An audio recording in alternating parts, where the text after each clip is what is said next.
그래서 이제는 좀 소결론을 조금 맺어보려고 하는데 이 만화와 애니메이션에 관련해서 여기서 조금 어려운 이야기일 수 있지만 제가 이제 한 가지 말씀드리고 싶은 게 미디어, 플랫폼, 콘텐츠 이 세 가지의 관계에 대해서입니다.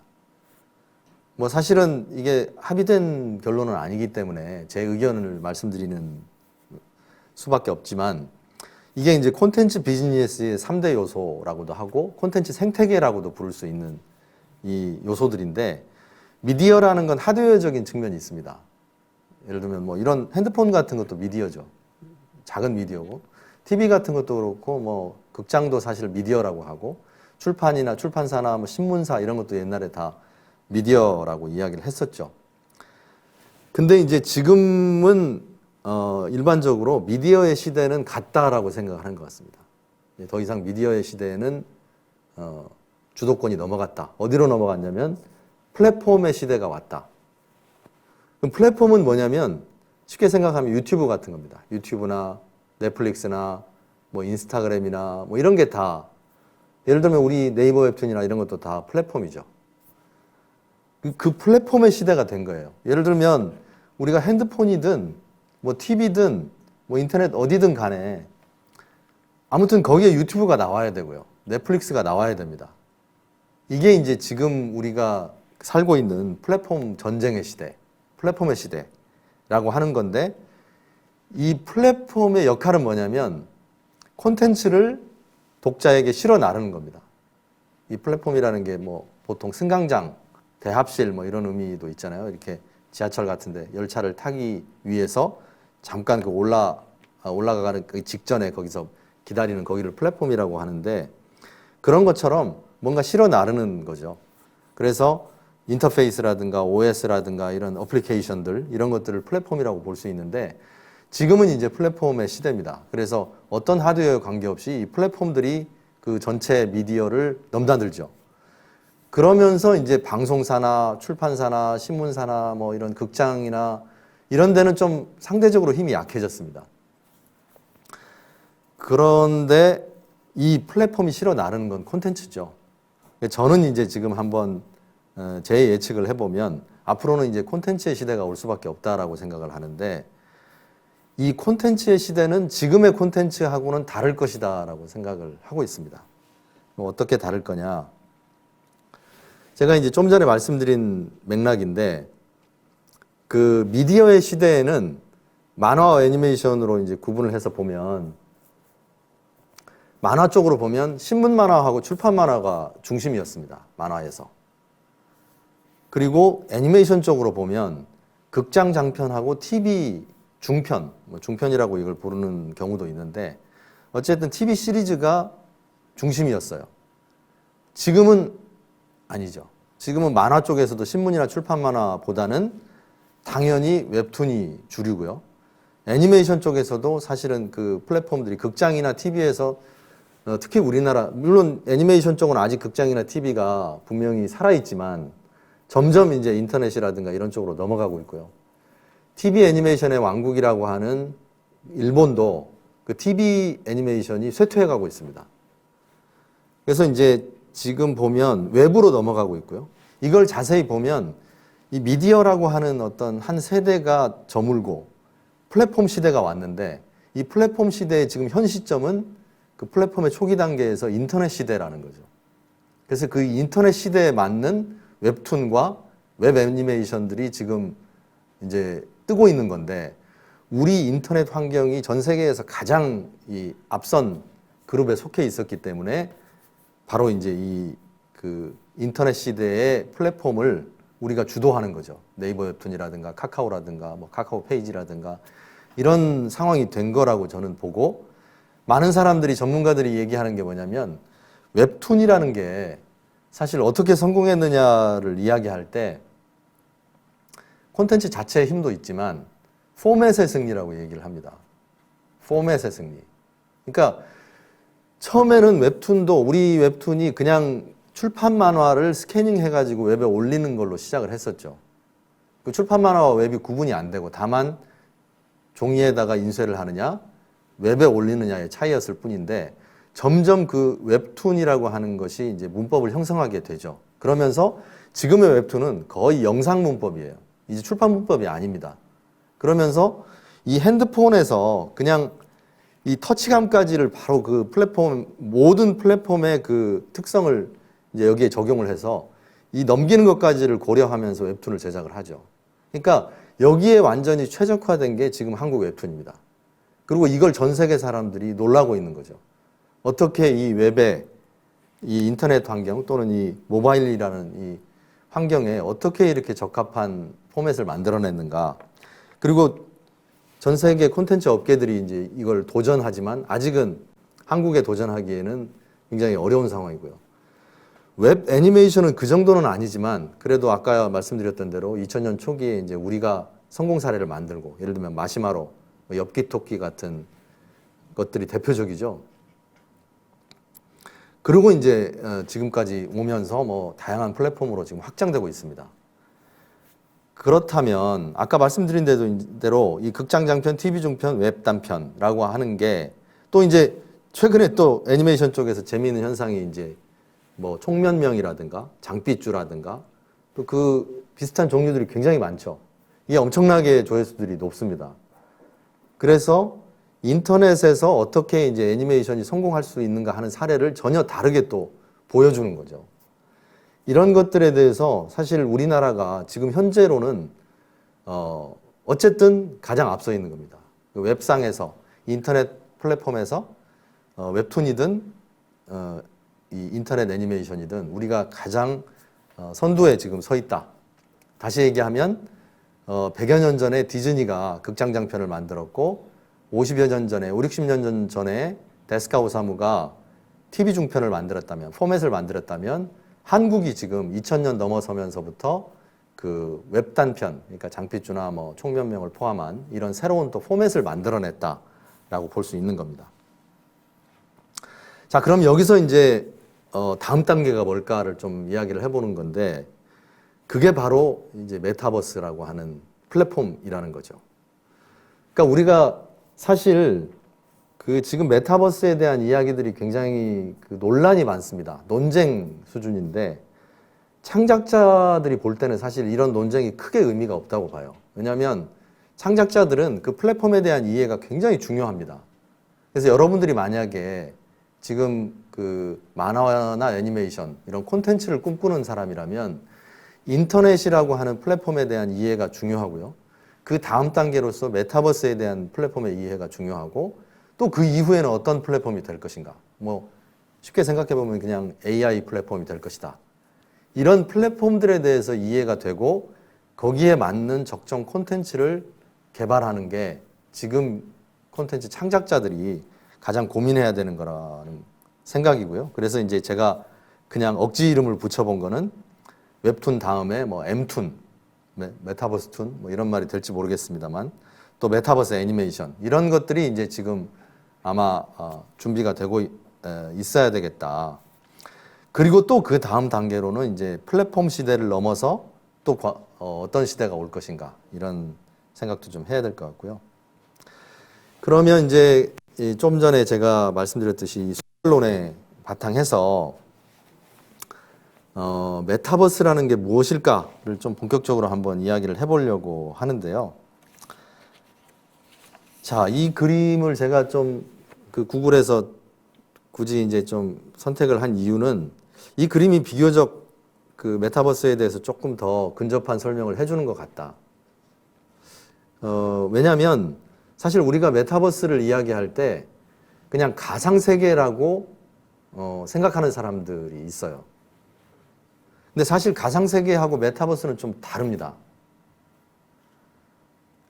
제가 한번 표현을 해보면 이게 지금 이걸 뭐 디지털 트윈이라고도 할 수 있을 것 같은데 가상과 현실이 이렇게 대칭으로 돼 있고 그 중간에 사람이 이제 뭔가 이 고글을 쓰고 떨어지는 것 같은 제가 보기에는 그런 이미지인데 메타버스는 현실과 가상의 중간쯤에 존재한다는 거죠. 현실과 가상의 사이에 존재한다. 그리고 메타버스의 중요한 역할은 현실과 가상을 좁히고 또 거리를 좁히는 거죠. 그래서 현실에서 일어나는 일들이 가상에서 일어나게 하면서 현실과 가상을 순환시키고 현실에서 일어난 일을 가상으로 보내고 가상에서 일어난 일을 현실로 보내는 거. 이게 이제 그 다음 단계 메타버스의 역할이고 그것들을 서로 확장시키는 거죠. 서로에서 이렇게 확장되면서 오버랩되는 영역을 넓히는 이게 이제 저는 메타버스의 역할이고 단계라고 생각하는데 그래서 이걸 이제 요즘 그 뭐 여러 가지 방식으로 접근을 하지만 그 중에 이제 특별히 좀 소환되는 영화가 하나 있습니다. 이게 이제 레디 플레이어 원이라고 하는 영화인데요. 이 영화에 대해서 좀 잠깐 설명을 좀 드리면 레디 플레이어 원을 다 보셨는지 모르겠는데 잠깐 조금 있다가 한번 예고편을 보여드릴게요. 이게 2018년에 나온 영화고 스티븐 스필버그가 감독을 했죠. 근데 이 배경은 2045년입니다. 그래서 이 2045년을 배경으로 그린 이 레디 플레이어 원이라고 하는 이 영화를 잠깐 예고편을 보면서 설명을 좀 드리겠습니다.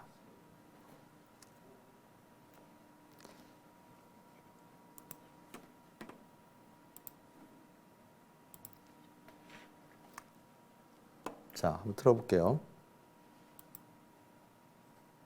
My name's Wade Watts. My dad picked that name because it sounded like a superhero's alter ego, like Peter Parker or Bruce Banner. But he died when I was a kid, my mom too. And I ended up here. 자, 2045년 오하이오주 콜럼버스라고 하는 게 이제 이 레디 플레이어 원의 배경이죠. 근데 사실 제가 좀 말씀드리고 싶은 것을 미리 좀 말씀드리면 이 레디 플레이어 원이 2045년을 배경으로 해서 만들어졌는데 현재 지금 2021년 말 기준으로 해서 제가 보기에는 이게 상당히 올드하다는 거죠. 컨셉도 그렇고 여기 나오는 심지어는 디바이스들도 앞으로 어떤 시대가 올 거라는 걸 예측하고 굉장히 철저한 고증을 거쳐서 만들었음에도 불구하고 지금 보면 좀 올드하다 라고 느끼는 거는 이게 왜 그럴까?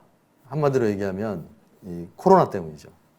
코로나가 지금 2년이 지속되고 있는데 이 코로나 2년 사이에 어마어마한 그 변화가 있었습니다. 그래서 물론 조짐은 있었지만 이 코로나 2년이 만들어낸 그 결과는 나중에 그 인류 역사에 아마 엄청나게 기록될 수밖에 없다. 그리고 그것이 바로 이 2045년을 배경으로 한 이 영화가 좀 올드하게 느껴지는 이유가 된다라고 생각을 하는 겁니다.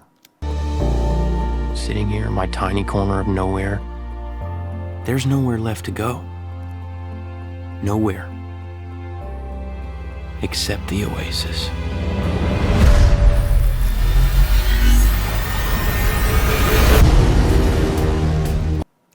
어떤 점에서 좀 올드하게 느끼냐 하면 지금 오아시스라고 하는 그 이제 메타버스 일종의 뭐 메타버스라고 불러도 되겠죠.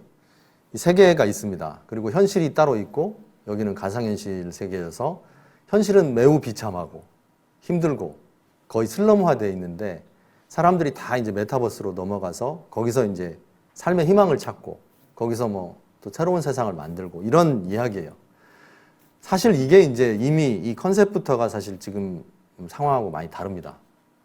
왜냐하면 메타버스라고 하는 그 플랫폼만 해도 지금 여기는 오아시스라고 하는 게 아주 절대적인 메타버스 플랫폼이라고 설명이 되지만 사실은 지금 수십 개 또는 수백 개 뭐 알려지지 않은 것까지 하면 수백 개가 이미 메타버스 플랫폼들이 나와 있습니다.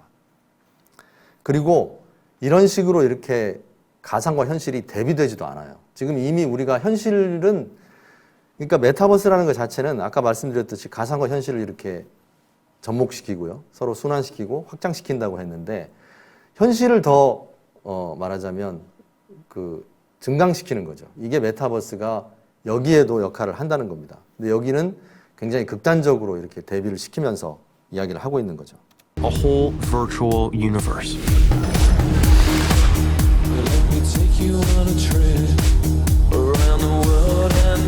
People come to the Oasis for all the things they can do.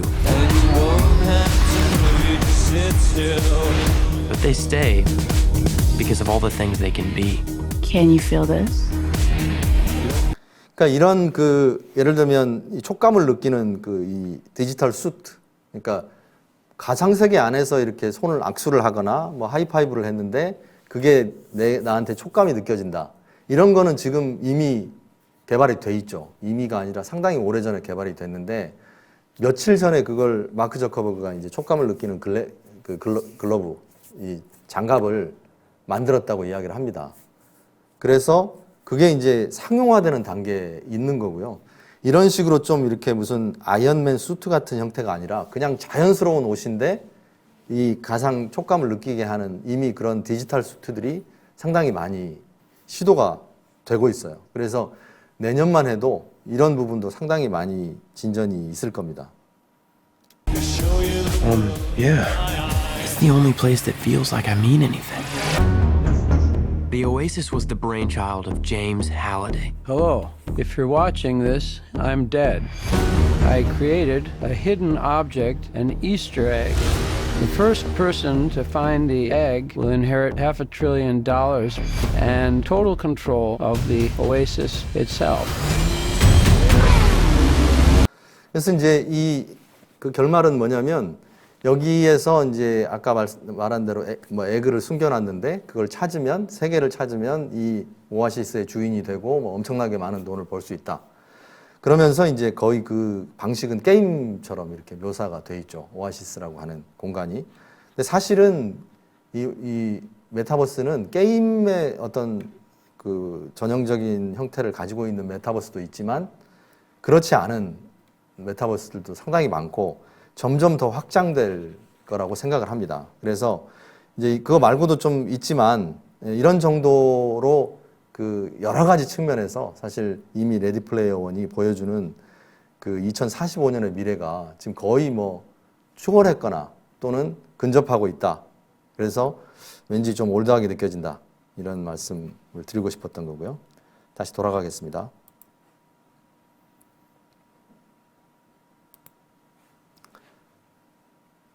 그래서 이제 이 요즘 시대에 대해서 좀 이해도를 좀 높이려면 어떤 책을 좀 봐야 될까라고 생각하면 제가 뭐 여러 책들이 있겠지만 제가 좀 인상 깊게 봤던 책 하나를 좀 소개를 시켜드리고 싶은데 그 inevitable이라고 하는 이게 이제 피할 수 없는 뭐 이런 뜻이라고 해요.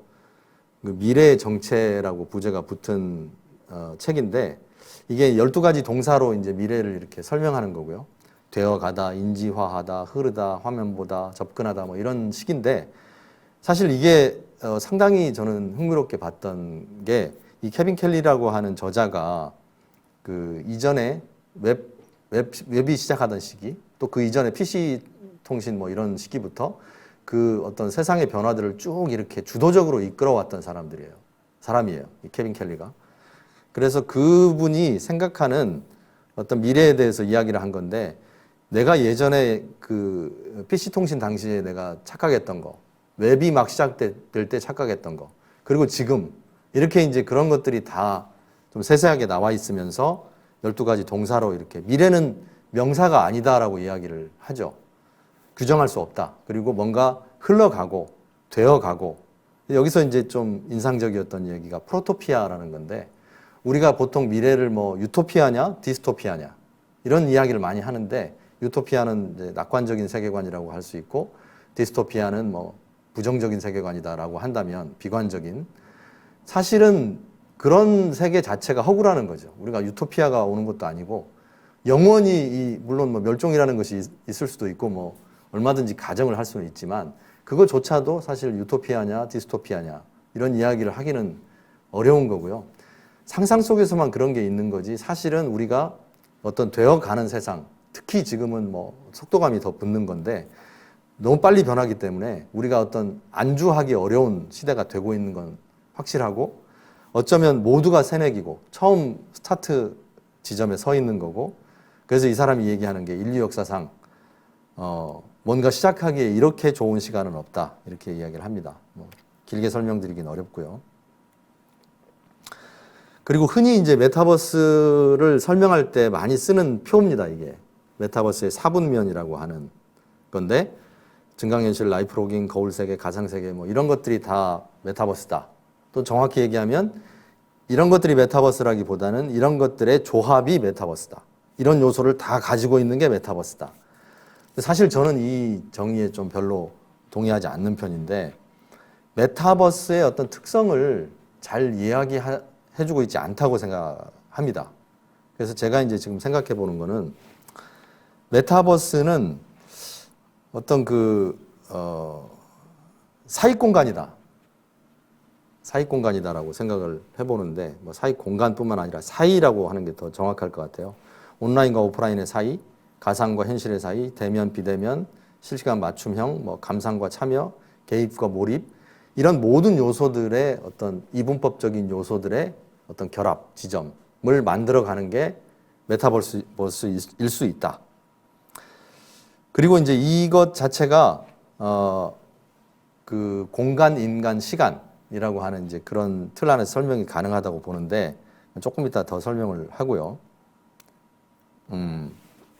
또 다른 측면에서 메타버스를 보면 이 앙리 마르셀 듀샹이라는 사람은 현대미술의 아버지라고 합니다. 그리고 다다이즘을 주도했고 이 사람의 상당히 그 에피소드는 뭐냐면 1917년에 이 사람이 전시장에다가 변기를 갖다가 이렇게 놓으려고 해요.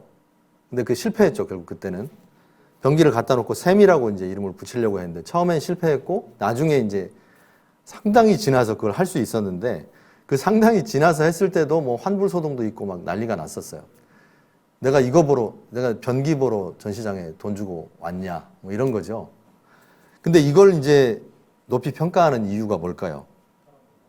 그냥 간단하게 요약하면 예술과 비예술의 경계를 허물었다고 이야기를 합니다. 어떤 게 예술이고 어떤 게 일상이냐. 예술인과 예술 아닌 게 뭐냐. 이런 것들을 허물어버린 거죠.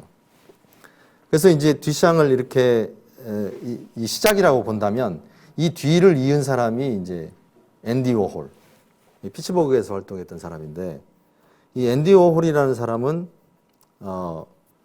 여기서 좀 더 과격한 시도를 하죠. 이건 뭐냐면 예술의 가장 그 마지막까지 지키려고 하는 그 최후의 마지노선이 그 오리지널리티입니다. 그러니까 원본 개념. 어떤 게 원본이냐. 이게 이제 가치의 출발인데 이 사람은 원본과 복제본 사이를 무너뜨려 버렸다라고 생각을 해요. 이게 무슨 얘기냐면 그냥 어떤 이미지든 간에 막 출력해가지고 프린트를 막 색색으로 지금 마릴린 먼로 작품을 보고 있는데 그냥 프린트물을 이렇게 올리는 거죠. 그리고 이 사람 이야기가 내가 실제로 어떤 사람, 이 앤디 워홀이라고 하는 나가 어떤 사람이냐는 별로 중요하지 않다. 더 중요한 거는 미디어에 보여지는 나다. 내가 어떻게 미디어에 연출되어서 나타나느냐 하는 게 더 중요하다라고 이야기를 하는데 이게 이제 결국 미디어 시대 또는 이 지금 현재 시대를 예측한 것이라고 볼 수 있죠. 그래서 듀샹이 예술과 비예술의 경계를 무너뜨렸다면 앤디 워홀은 이제 오리지널리티와 그 카피라고 하는 그 원본과 복제본의 차이를 무너뜨렸다고 볼 수 있고요.